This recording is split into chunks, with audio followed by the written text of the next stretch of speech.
Hi friends, बहुत बहुत स्वागत करता हूँ आपका इस चैनल पे। मैं हूँ एडवोकेट अरुण कुमार तलवार या अरुण राज तलवार। आज की नई कहानी मैं आपके लिए लाया हूँ, तो आप तैयार हैं? जैसा कि आप जानते हैं, मैं पहले आर्मी में था। उसके बाद मैं एडवोकेट बना और मैंने कोर्ट में भी प्रैक्टिस की। क्योंकि मेरे अपना चंबल नहीं था तो मैं किसी और वकील के साथ बैठता था। वहाँ वकील ये कहते थे कि ये हमारा ठिया है और हम, क्योंकि आप अभी एलएलबी करके एडवोकेट बने हैं तो आपको एक्सपीरियंस करने के लिए हमारे साथ काम करना पड़ेगा। तो लेकिन हम आपको कुछ दे नहीं पाएंगे, ठीक है? आप जितना ज़्यादा काम करोगे, अपनी मर्ज़ी से खुशी खुशी जितना काम करोगे, उतनी जल्दी तुम कुछ ना कुछ सीखते जाओगे। लेकिन अगर मैं किसी का एफिडेविट भी बनवा देता था तो मुझे ज़्यादा कुछ बचता नहीं था। लेकिन हिस्सेदारी में वो मेरे से उसी टाइम मांग लेता था। मैंने उसको कहा, आप हर महीने के हिसाब से ले लीजिएगा, एक डायरी में नोट करते रहिए कि मैंने किस दिन कितने रुपए कमाए। मैं कहा, मैं किसी दिन 50 रुपये, किसी दिन 100 रुपये कमाता हूँ, कभी 500 भी हो जाते हैं। आप उसी हिसाब से अपना मार्जिन बना लेते हैं। वो मेरे से जिद करता था कि अपने लिए एक बढ़िया सी कुर्सी भी खरीद लाइए, क्योंकि आप जिस कुर्सी पे बैठते हैं वो हमारी अपनी खरीदी हुई है।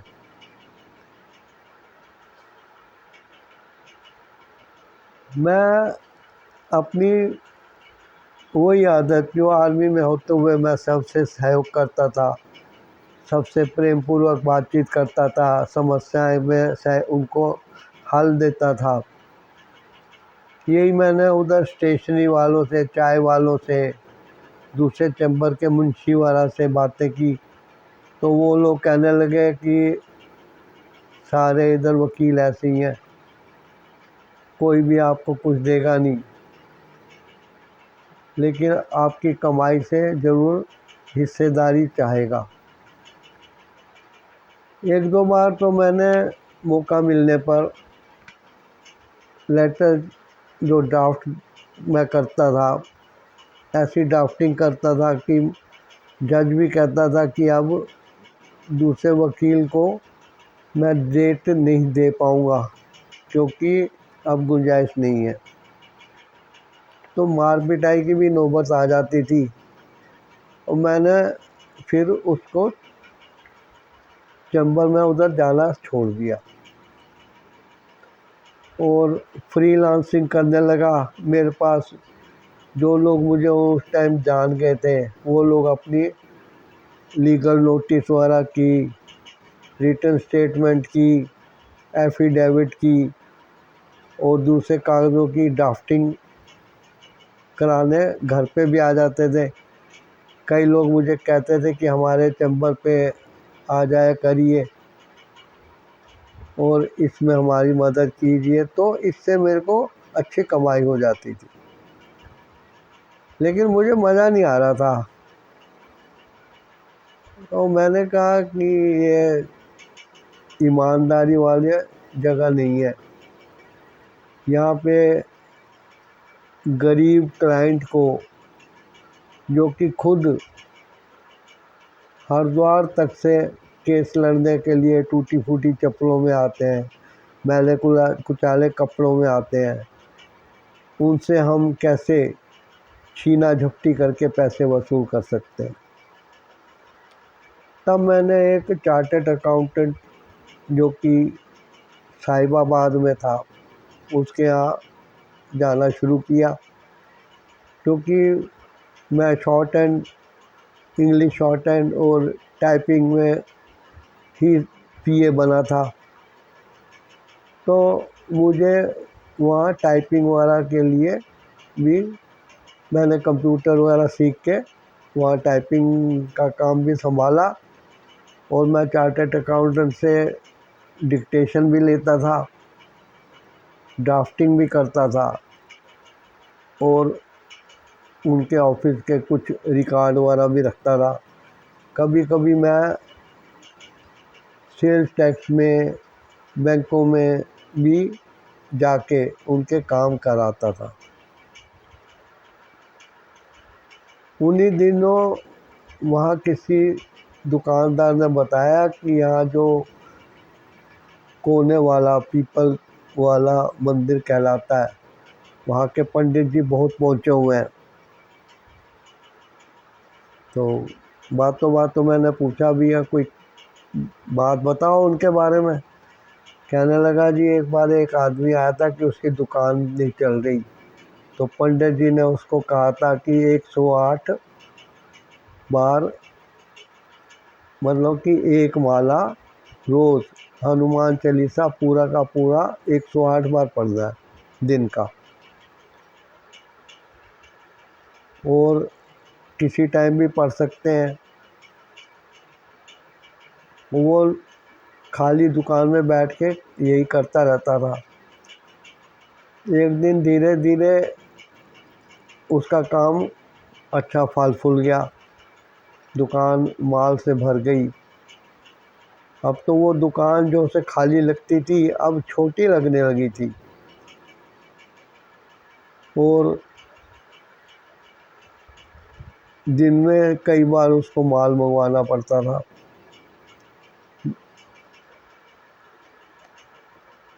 मैं पंडित जी के पास एक दिन चले गया, तो मैंने वही वकीलों वाली बात बना के रखी। मैंने अपना मकसद उसको बताया नहीं, लेकिन जब पंडित जी ने देखा कि मैं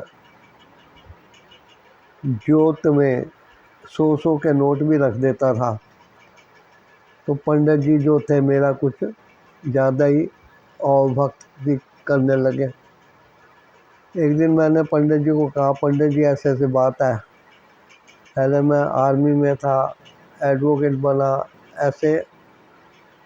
तो मेरे को कहने लगा कि सब ग्रहों का चक्कर होता है, एक ही ग्रह स्थिति में जो लड़का लड़की पैदा होते हैं तो उनके भाग्य भी एक जैसे होते हैं। बहुत बड़ा ज्योतिष शास्त्र है, क्या तुम ज्योतिष शास्त्र सीखना चाहोगे? मैं कहा पंडित जी अब तो मोटी मोटी बातें ही जानना चाहता हूँ, मैं गहराई में नहीं जाना चाहता। तो वो कहने लगे ठीक है, तो डेली हम इस बारे में कुछ ना कुछ बातें करेंगे। तो संक्षेप में बात यह है कि पंडित जी ने मुझे कहा कि सफलता पानी है तो मुझे बॉम्बे जाना पड़ेगा, मुंबई जाना पड़ेगा। मैंने कहा पंडित जी मैं जाने को तैयार हूँ। कहने लगा वहाँ 220005 पिन कोड बॉम्बे कोलाबा का है, बॉम्बे 5 मुंबई 5, तुमको वहाँ जाना है। वहाँ जाना है, वहाँ पे तुमको एक नेवी के ट्रेनिंग सेंटर के पास कहीं भी बैठकर पूर्व की तरफ मुँह करना है और बैठकर आंखें बंद करके बस मन ही मन, कोई माला नहीं लेनी, कुछ नहीं करना, गिनती नहीं करनी, बस एक मंत्र का जाप करना है। मैंने कहा मंत्र बता दीजिए। कहता देखो कहीं लिखना नहीं है, अभी मेरे सामने बैठ के जितनी मर्जी मर्जी चाहो उसका जप करके उसको रट लो। मैंने कहा पंडित जी। कहता आंखें बंद करिए यजमान। मैंने आंखें बंद की। कहने का गुरु दक्षिणा प्रस्तुत कीजिए, संकल्प करिए। मैंने संकल्प किया। कहने लगा 501 रुपये का संकल्प करो कि गुरु दक्षिणा के रूप में तुम मुझे दोगे। उसने मेरे दाएं हाथ में एक लोटे से जल डाला और कहने लगा आँख बंद करो। मुझे तिलक लगाया, कलावा बांधा, तो मंत्र उसने बताया। अब वो मंत्र मैं क्या आपको बताऊं? बताना तो चाहता हूँ लेकिन बता नहीं पाऊँगा क्योंकि मुझे मना किया गया था। I am sorry. लेकिन उस मंत्र की एक लाइन मुझे बहुत अजीब लगती थी, उतना मैं आपको बता सकता हूँ। उस मंत्र की बीच की एक लाइन थी, नसीबा भुर कटोरी। वो मंत्र 3 लाइनों का था। ऊपर नीचे की लाइनें ज़रा गुप्त लाइनें हैं, लेकिन बीच की लाइन है नसीबा भुर कटोरी। मैंने जाने की तैयारी की। अब पंडित जी ने कहा कि आगे जो कुछ होगा वो मैं अभी आपको नहीं बताऊंगा, लेकिन एक दिन वो होकर रहेगा और उस टाइम तुम्हें एक अंगूठी दी जाएगी जिसको कि तुम अपने बाएं हाथ की बड़ी उंगली में धारण कर लेना। रात को तुम्हारी जब भी नींद खुले तुमने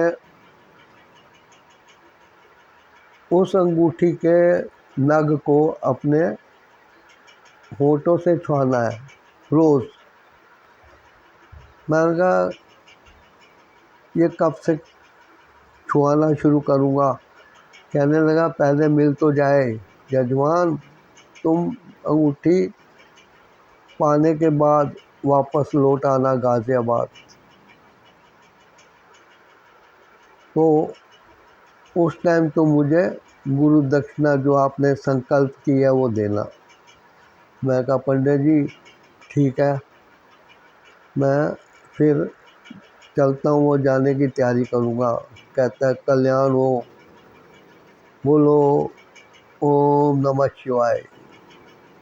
कहना सिर के ऊपर सहस्रार चक्र है जो कि शिव जी का स्थान है।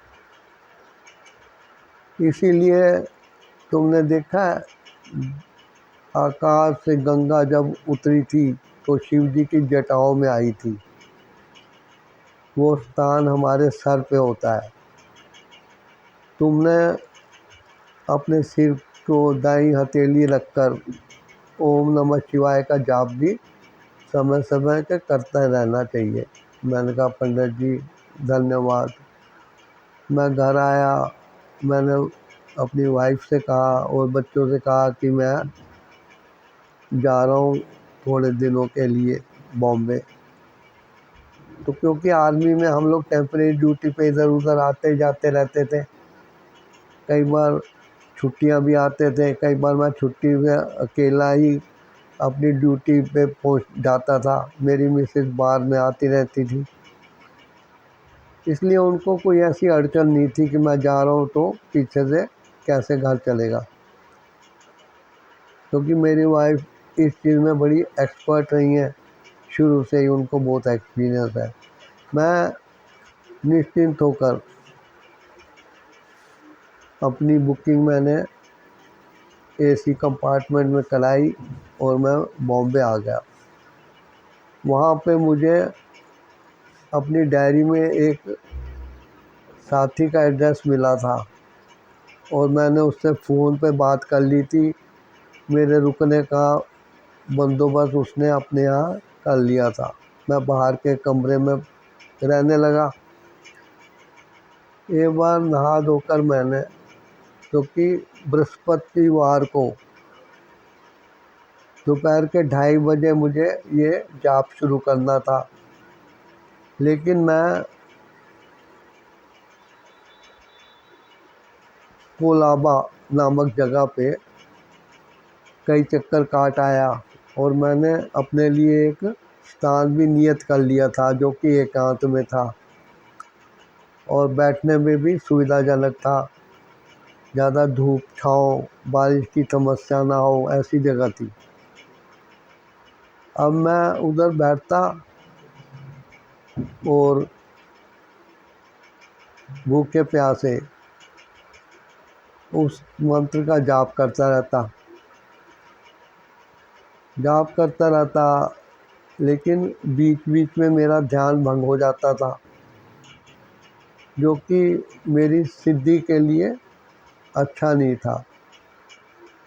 तब मैंने अपने उस स्थान को थोड़ा अलग हटा के दूसरी जगह बनाया और यहाँ मुझे किसी किस्म की समस्या नहीं थी।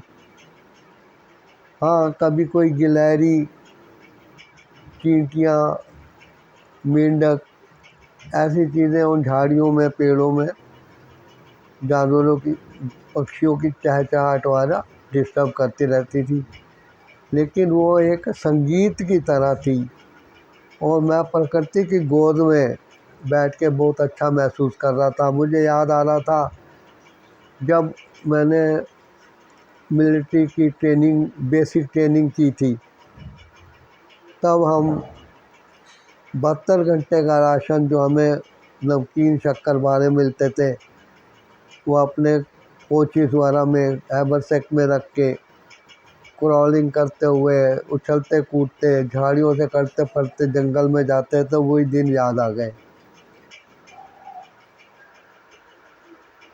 हाँ, सांपों से भी मुझे कोई डर नहीं था, लेकिन यहाँ मुझे अपने बूट और जुराबें उतार के नंगे पैर ही बैठना पड़ता था। मैं अपने लिए पानी की बोतल वगैरह ले जाता था, तो जूते जुराबें उतारने के बाद मैं हाथ धोने के लिए मैं अलग से बोतल ले जाता था। ऐसे ही करते करते काफ़ी दिन बीते। मेरा दोस्त कहता था, तुम दिन भर कहाँ रहते हो यार? मैं कहा, यार तुम सर्विस पे जाते हो अपनी, तो मैं अकेला घर में झिझकता हूँ रहते हुए,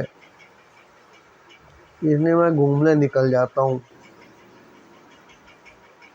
मेरे को कहने लगा, तुम पहली बार बॉम्बे आए होगे? मैंने कहा नहीं, ये जवाहर शिप के पास मेरे पिताजी भी आर्मी में थे, तो उनको वहाँ क्वार्टर मिला हुआ था, तब हम यहाँ के सेंट्रल स्कूल में पढ़ते थे और सामने ही समुंदर था। ज्वार भाटे में पानी समुंदर का ऊपर तक चढ़ आता था, बाद में हम केकड़े वगैरह पकड़ते थे। ये मेरी देखी हुई जगह है, लेकिन अब ये वो जगह नहीं रही ना, बहुत बदल गई है। तो मुझे ऐसे लगता है कि नए शहर में घूम रहा हूँ। एक दिन सौभाग्य से जैसे ही मैं जाप कर रहा था, मुझे अजीब सी सरसराहट सुनाई दी और मैं अपने जाप में मस्त रहा, क्योंकि पंडित जी ने कहा था कि किसी चीज़ से भी डिस्टर्ब नहीं होना, ध्यान भंग नहीं होना है। जब तुम्हारा ध्यान पूरी तरह लगेगा, तभी ये सिद्धि तुम्हें प्राप्त होगी। अभी किसी ने आके मेरे घुटने को छुआ। मेरे को शरीर में सनसनी फैलती लगी, मेरे रोंगटे खड़े हो गए। लेकिन मैंने आंखें नहीं खोली। हाँ, जाप जो था थोड़ी देर के लिए रुक गया और मैं समझ गया कि बचपन में जो कहानियाँ पढ़ी थी कि ध्यान भंग करने के लिए शैतानी बात चीज़ें सामने आ जाती हैं। तो मैंने सोचा हो सकता है कि कोई शैतानी ताकत मुझे बहकाने का तरीका निकाल रही हो।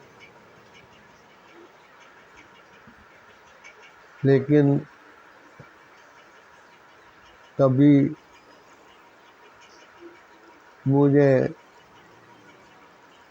एक भराई हुई आवाज़, लेकिन वो आवाज़ मुझे कानों के पास नहीं, ऐसे लग रहा था घुटनों के पास आवाज़ आ रही है। मैंने सोचा कोई आके मेरे नज़दीक बैठ गया और मुझे डिस्टर्ब कर रहा है।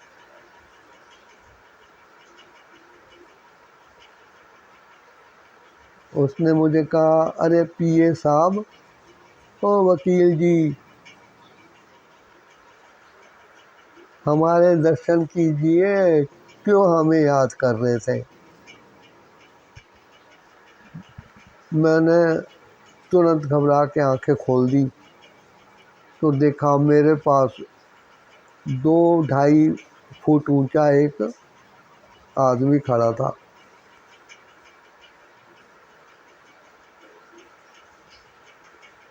उसका चेहरा शरीर के मुकाबले बहुत ज़्यादा विशाल था।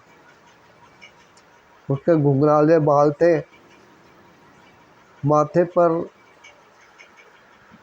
चोट के निशान थे। उसने बड़े भद्दे से दांत निपोर रखे थे। उसकी नाक काफ़ी बड़ी थी, लेकिन आगे तोते की चोंच की तरह मुड़ी हुई थी। उसके होंठ भी मुझे मनुष्य के नहीं लगे। होंठ भी ऐसे थे जैसे कैरम बोर्ड की गोटियां होती हैं। गंदे दांत, कैरम बोर्ड की गोटियों जैसे ऊपर नीचे के दोनों होंठ। और कान कान तो ऐसे लग रहे थे जैसे किसी हाथी के कान लगा दिए हों। मैं डर गया। मैंने चारों तरफ देखा और कोई भी नहीं था। मैंने कहा, तुम किसके बच्चे हो? ओए, ये कोई फैंसी ड्रेस डाल के तुम क्यों आ गए? उतारो अपना मुखौटा। वो कहने लगा, जी फौजी सर, जैसे तुम अपना शरीर से कुछ नहीं उतार सकते वैसे मैं नहीं उतार सकता। मुझे क्यों याद किया? मैंने कहा, क्या मैं आपको याद कर रहा था? कहता है, और तुम्हारे गुरु ने हमारा मंत्र दिया तुम्हें। मैंने कहा कि फिर तो आप ये जानते होंगे कि मंत्र उन्होंने क्यों दिया है। वो बड़े काइया तरीके से मुस्कुराया। उसकी जीभ जैसे सड़ी हुई थी। उसने जीभ निकाल के मुझे सांप के गर्दन की तरह हिलाई, और जैसे सांप फन फैलाता है और भींचता है, उसकी जीभ ऐसे होने लगी। फिर कहने लगा, नहीं, ऐसी बात नहीं है, तुम मुंह से बोलो। मैंने कहा, क्या आपको पता नहीं है कि मैं क्या मांगने के लिए आया हूँ। कहने का तुम्हारे जाप से मैं आया हूँ, लेकिन इच्छा तो तुम्हें मुंह से बतानी ही पड़ेगी। मैंने उसको बताया कि ऐसे ऐसे मुझे वो अंगूठी चाहिए जिसके लिए मुझे गुरुजी ने बताया था। उसने उसी टाइम अपना दायां हाथ उठा के मुझे हथेली दिखाई, कहती है देखो क्या है। मैंने कहा देखा इसमें कुछ भी नहीं है। मैंने देखा उसके हाथ की हथेलियाँ बिल्कुल सपाट थी, उनमें कोई भाग्य रेखा वगैरह कुछ भी नहीं थी, और अंगूठा नहीं था, सिर्फ 3 उंगलियां थी। मैं बड़े अचरज में था, लेकिन मैंने उसको कुछ जताया नहीं। उसने कहा ये लो, उसने मुट्ठी बंद कर दी। कहता है दोबारा वो मंत्र 5 बार बोलो। मैंने वो मंत्र 5 बार बोला, उसने हथेली खोल दी। उसके अंदर एक सुनहरे रंग की अंगूठी थी जिसमें लाल नग लगा हुआ था, लेकिन लाल नग में से नीली रोशनी झलक रही थी जो कि उसकी हथेली पे फैली हुई थी। मुझे कहने लगा ये अंगूठी तुम धारण करोगे, और जैसे गुरुजी ने कहा है वैसे तुम रात को इसको अपने होठों से भी लगाओगे, और उल्टी सीधी कोई भी इच्छा तुम्हारे मन में जागेगी तो वो तुरंत पूरी हो जाएगी। इसलिए बहुत सावधानी से इसका उपयोग करना। तुम्हारे लिए महल खड़े हो जाएंगे, सोने की सलाखें, ईंटें, नोट, जो चाहोगे उससे कमरे भर जाएंगे। जो सुख शांति चाहोगे मिल जाएगी। तुम पलक झपकते गंभीर से गंभीर रोगों को ठीक कर दोगे, और इससे बड़े बड़े हॉस्पिटल जो कि लोगों को लूट रहे हैं उनकी कमाई ठप हो जाएगी। इसलिए तुम्हारे दुश्मन भी बन जाएंगे। उसने मुझे कहा अब आंखें बंद करके 11 बार उस मंत्र को जपो। मैंने 11 बार जपा और आंखें खोल दी। उसने अपनी हथेली मेरी तरफ बढ़ाई, बोलने लगा उठा लो इस अंगूठी को। मैंने माथा झुका के उसको प्रणाम किया, लेकिन जैसे ही मैंने अपना हाथ उस अंगूठी की तरफ किया मुझे जोर से छींक आ गई। छींक आते ही वो बहुत जोर से गुर्राते हुए चिल्लाया और वापस मुड़ के दौड़ने लगा। अपने हाथ से वो अंगूठी जाते हुए देख मैं अभी बड़ा पछताया। मैं उसके पीछे भागता रहा, भागते भागते भागते भागते भागते भागते वो एक पेड़ के नीचे, शायद पता नहीं सांप का बिल होगा या क्या था, उस बिल में घुस गया।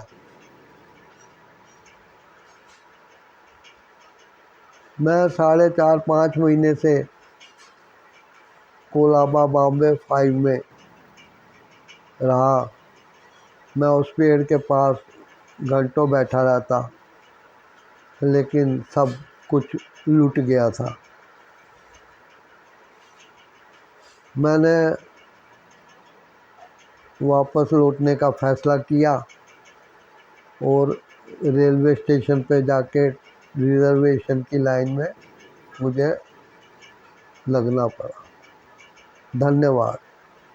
आप इस चैनल को सब्सक्राइब करें और आने वाली कहानियों को सुनें, और चैनल सब्सक्राइब करके वीडियो को लाइक शेयर कमेंट भी ज़रूर करिएगा।